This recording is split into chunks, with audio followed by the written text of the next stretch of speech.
upcoming months are going to be really stressful. So I had my first residency interview in 5 minutes. I had my third interview today. I blacked out. Moving? Yes. Yes. Hi, my name is Samira. I'm 26 years old. I'm originally from Somalia, but born and raised in the Netherlands.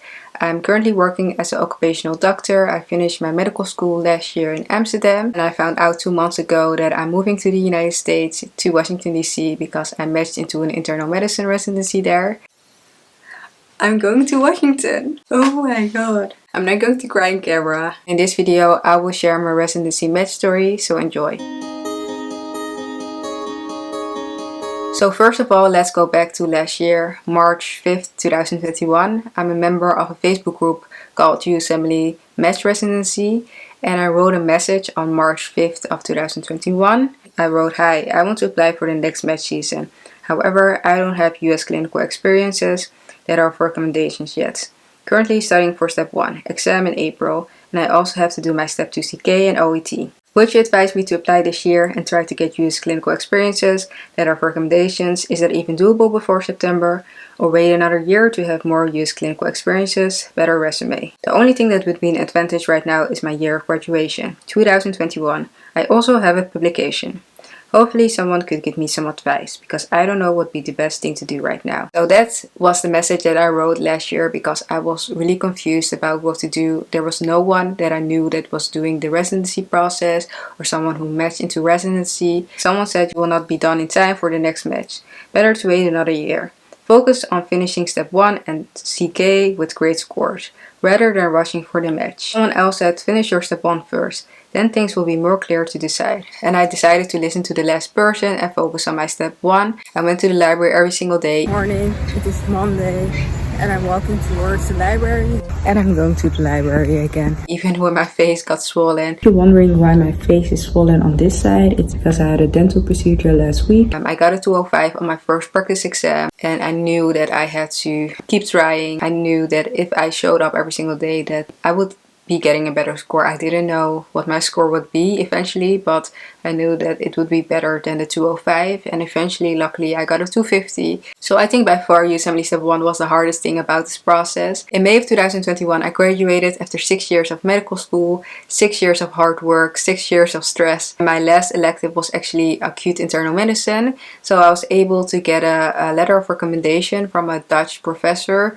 that I could use for my residency application. So that was my first letter of recommendation during that time. So what I needed afterwards in 4 months were 2 letter of recommendations, preferably by US doctors, my OET exam, my Step 2 CK, and US clinical experience. Today is a really special day. It's the 1st of July. Each year the interns in the United States are starting their intern year. And if you don't know what intern year is, it's their first year of residency there. Why is that important for me? Because hopefully next year I will be starting my intern year. It's the first time that I'm saying this on camera. It's always been a dream of mine to move to the United States. Now I'm really going to pursue it, because I feel like a lot of the times you want to do something and then you're like, I don't know, it stays a dream. And for me it was the same, and then I was like, why not just do it, just pursue it and see how it goes. Really stressful, but I am hopeful. I believe in myself, and that's why I'm making this video, to hopefully show you guys that it's possible. I don't know, I'm just making it. We will see how it goes. July and August were really tough months for me, because I was also doing my telerotations during that time. And the reason that I did telerotations instead of going to the United States to gain clinical experience there is because it was Corona, of course, and there was also a travel ban during that time, so I wasn't able to travel to the United States. So I decided to do telerotations.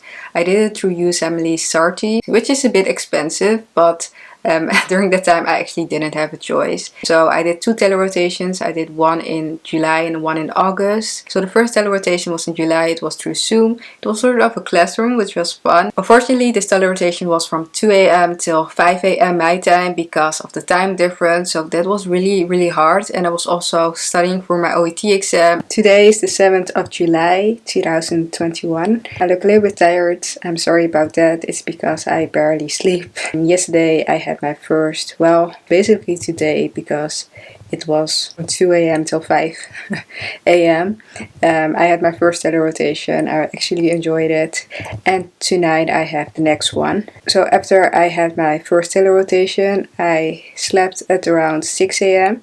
Then at around 9:30 a.m. I had my English exam. I had the speaking part. And I felt like it went okay. So hopefully I will pass that exam. So tonight I have my second telerotation. It will end at 5 a.m. as I said.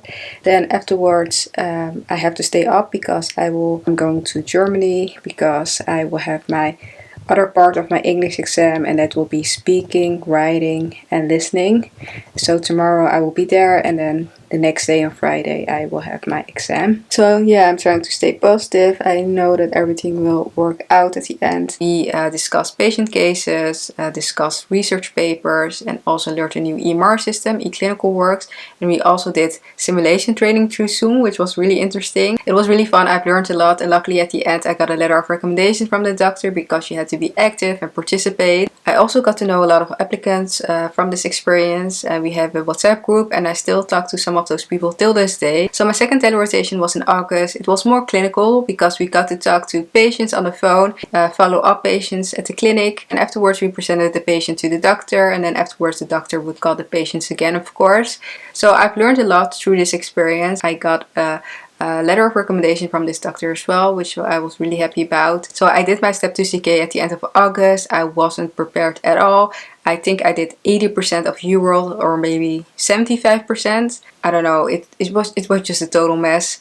I didn't feel prepared at all. I pushed the exam date I think 1 or 2 times. Truly thought that I failed this exam. And the exam went really bad. I regret taking this exam, and I knew that I couldn't go back. So every time that I was taking the break, I felt horrible. It's like, you know, that feeling that you want to go back in time and just cancel that exam. And all those voices of the Facebook group came back to me. I was like, oh, they were right. I shouldn't have rushed to do all those exams. And now that I might fail this exam, I'm going to ruin my future. And luckily I got a 245, so I was really happy about that. So I was still in the race, still going strong, and then it was September. September I would call the reflective phase, but also the stressed out phase because during that time I was trying to write my personal statement, make my RSCV, also going on holiday. So I was especially struggling with my ERCV and my personal statement because I didn't have a mentor. I truly think that things happen for a reason, because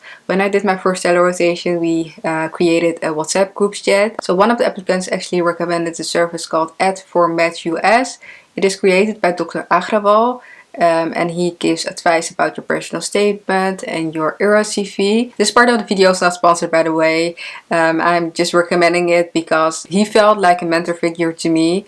He gave me advice about my personal statement, about my ERCV, and I think I had to pay like €50 or $50 during that time, so it's not free, but he is way cheaper than all those other services. And during that time I was searching for like a mentor figure of someone who could like guide me a little bit, and I wrote my personal statement myself. I wrote my RSCV myself, so he only gives tips and advice how you could improve those things. I truly see that he's also passionate about the things that he's doing, mentorship especially. So I would 100% recommend the service. So the last 2 weeks of September I actually went on holiday. I went to Greece and Italy, and although I had the best time of my life, it was also really hard because I was just writing my personal statement. I was also checking my ERCV, also searching for hospitals. There were a lot of things going on during that time, so I couldn't really fully appreciate and enjoy my holiday, unfortunately. So the last few days before I submitted my application, I actually went on Fiverr and I found someone who could proofread my English on my personal statement, which was really great. I would 100% recommend Fiverr for proofreading. Just search for one with the best reviews. So yeah, that was really great. I actually submitted my application in Santorini in Greece. A lot of things that I had to finish, so I couldn't like fully enjoy everything that I did, especially today, because I finished the thing that I had to do. I had like my full focus to just enjoy this day and hopefully the next couple of days before I have to go home. Upcoming months are going to be really stressful and like nerve-wracking, and things that will happen will change my life in like a good way or like a disappointing way. But regardless, it will change like the trajectory of my career and my life. So when I got back from holiday, it was interview season. So the most important but also the most frightening part of this process. I luckily already had a ring light because of YouTube and TikTok, and I also had one studio light as well. Something that was really important to me during the interview season was my background, because it had to be me, also had to reflect my personality.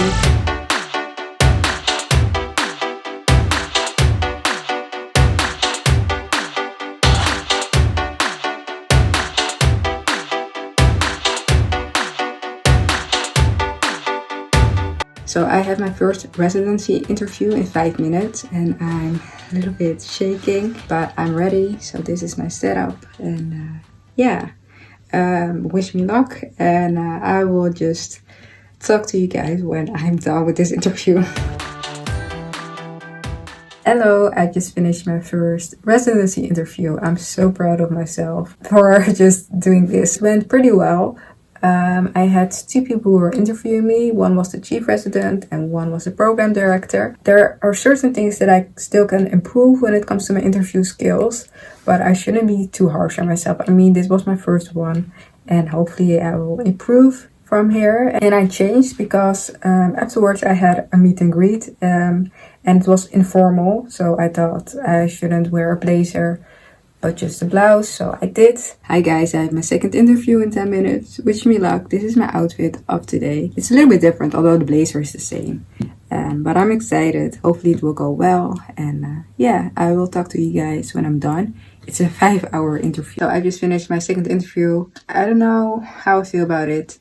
It went okay, but some questions I was really struggling to give my opinion, because it was really a lot of behavioral questions. But hopefully I was enthusiastic, I don't know how to pronounce it, enthusiastic or happy to go to that program. So hopefully I showed that to them. So I haven't eaten yet, so I have this chicken burrito thing. Something that I did between my first and my second interview was a mock interview, so a practice interview with Dr. Agrawal, so from Prematch US, because I really appreciated his help with my personal statement and my ERA CV. So he also offers mock interviews. So that's something that I did, and unfortunately he didn't have a spot available before my first interview.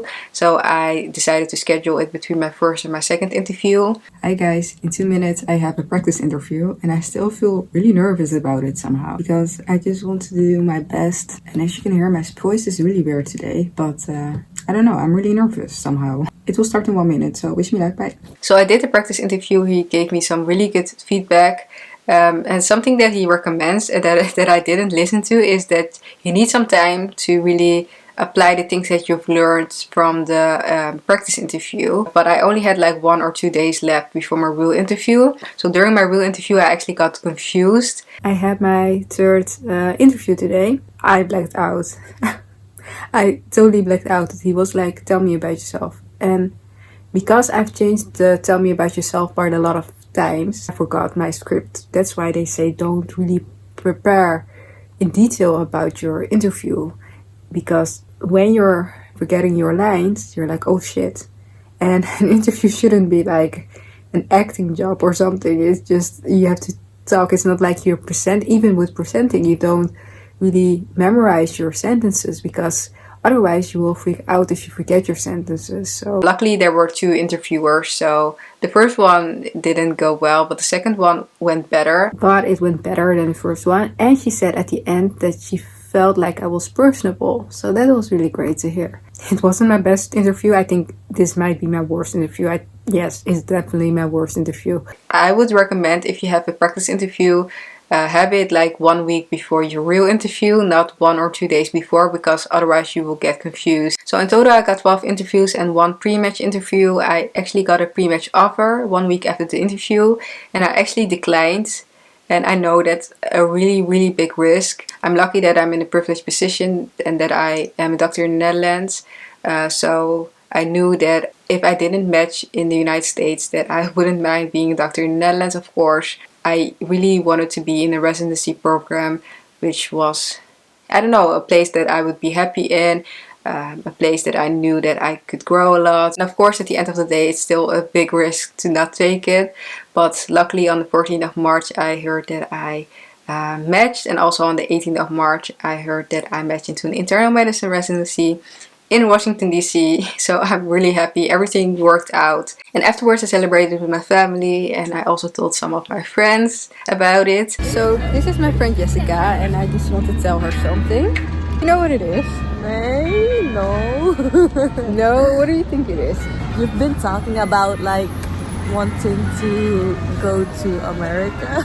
I think maybe that direction. How do you know? Okay, so that's your guess. Yeah. What's your guess about the United States? That you found a job there and that you're Why moving. Yes. Yes. Look, nice. Yeah. Oh, take me with you. Anyway. Did you know, or No. because I promise you didn't know? Wow, you guessed it so fast. Yes. And of course I'm going to miss them all. They promised me that they're going to visit me, so hopefully they're going to do that. And of course I'm going to try to get back to the Netherlands when I can. It's going to be a really interesting 3 years of my life in Washington DC. I'm currently living at home, so it's interesting to see that I'm going to move to a whole different country on the other side of the world, living by myself and not knowing anyone, but at least I will have my co-interns. Something that I've learned during this journey is just to take action. It's really easy to want things but not really pursue it. For me, for example, I studied for USMLE Step 1 for 3 years because I was thinking about what type of resources do I need, what type of books do I need. I was just thinking about all those things, and I wasn't really taking action and studying and things that I really needed to do. I was just thinking in my head without taking the action. And I think something during this journey just clicked in my head, and I was like, okay, you need to take action, just do things, just figure it out along the way. So that's something that I really learned during this journey, and something that I hopefully will continue to do for the rest of my life. Taking action and just trying to figure it out once you get to that point is way better than just to think about all the hurdles before that. Instead of thinking about, oh, what if this happens or this happens, just try to figure it out along the way. So thank you so much if you watched my journey from the beginning. I really appreciate it. And if you want to see more of these type of videos or my journey in Washington DC, don't forget to subscribe. And also don't forget to like this video if you enjoyed this video. Bye.